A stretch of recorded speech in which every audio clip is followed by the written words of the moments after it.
Okay, magandang hapon po muli sa inyo na nakatutuwa po na ipinipresenta ko na naman ang aking ginawa. Heto po ang aking nakukuha sa mga mayroon diabetes. Kaya po kung may diabetes kayo, tingnan niyo po. Oh.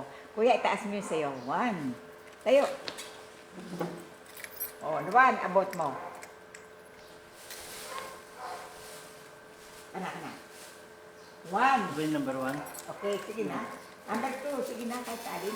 Number 2. Number 3.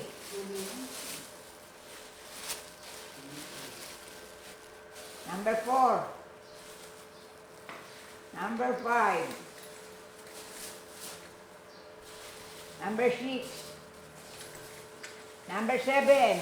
Oh, Ayan na po, malinis na po. Palakpakan nyo. Hindi po ba nakatutuwa ito na ang laman ng PNB malinis? O kuya, anong masasabi mo ngayon sa nakuha ko sa iyo? Tayo, anong masasabi mo ngayon? Magandang hapon po. magandang hapon po. So, magagal na pakiramdam ko. Parang hindi na napagod na. Kanina, parang bili mong pagod eh. Okay. Salamat po. Kaya po kayo, kung may diabetes, makinig po kayo ng kapraso. Hindi po makasasama, bagkus makabubuti. Sige kuya, bye-bye. Maganda pakiramdam. Apo. O ikaw, ate, ikaw, taga saan ka? Taga Taytay po O, na. Taytay, asa ang number 1 mo?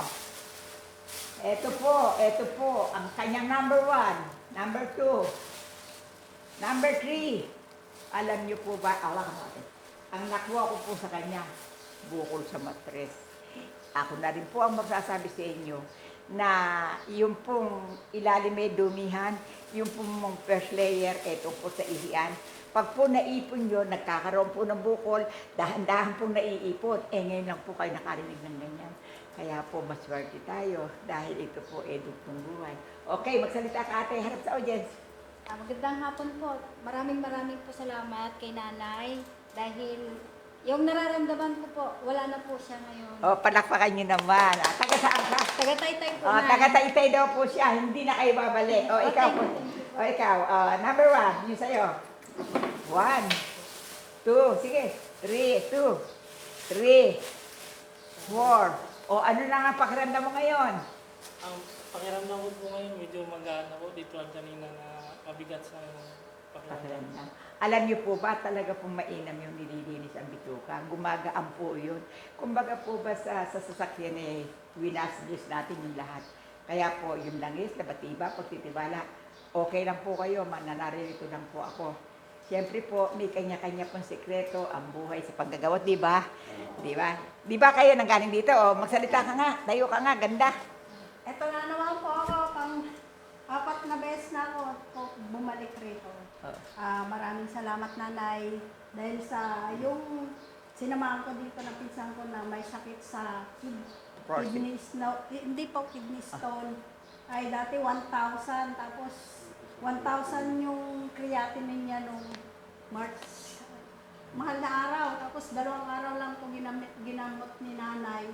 Tapos after 2 weeks nagpa-laboratory po siya, 700. Tapos nung isang linggo, tumawag ulit kasi galing po sa Cagayan yon, ay nasa Cagayan, 500 na lang daw po. At maraming salamat nanay. Hindi na dialysis. Hindi na po. Palakpakan nyo, yun ang the best, hindi na, magagamot na yun, okay. Kuya, magsalita ka, at ikay kasali. Ay, ito pa pala, may prostate ka, magaling na. Sige, magsalita ka. Gandang hapon po. Magandang hapon po sa inyo. Ako po yung unang paggamot din ni Nanay Bareng. Umano pa rin na sa prostate ko, kaya may po ako siya, may mag-stroke na po kasi ako kaya may magsalita. Pero pinano ko yung mag-stroke, yung prostate. Okay na. Pero ngayon, dalawang ko lang nanay pa rin nawala na yung dati po, naihi ako ng 3 beses yata sa magdamag. Tapos nung pag nagbibiyay ako, talaga hindi maring hindi ako gusto ko patigilin yung bus ko gani. Pero ngayon wala, hindi na ako nag-iisa mga bus ko gano. Nakakaya ko nang tigilin, hindi ko na dati nun talaga. Salamat po. Salamat po kayo. Sige, palakpakan mo. Ate, isang pasasalamat sa iyo. Tayo at pakilala mo yung ganda mo. Kahit na, nanggaling ka sa akin. Nakaharap mo si mother pa rin, di ba? Ay, hindi ka na naman babalik. Sige. Magandang hapon po. Asawa po ako nung unang naging pasyente ni Mama Paring. Nagpapasalamat po kami at nabigyan ng lunas yung kanyang dinaramdam na sakit. Naniniwala po kami na ang paglalataga ay makakalinis ng bituka. Kaya inaanyayahan ko rin po kayo. Wow. Subukan na pumunta po rito. Hindi wala po namang mawawala sa ating paniniwala lang po sa Diyos, kay Mama Paring, at sa muli, babalik ko lang po ang pananalig natin sa Diyos po. Salamat po. Alam mo, nakakakilabot yung mga sinasabi nyo. Sige ha, maraming salamat sa iyo. Magandang hapon. At pag kayo may problema, balikan nyo ulit si Mother Paring. Bye! Bye. Kakauwi na kayo. Ikaw, mag-picture muna tayo. Oh, picture lang. Picture.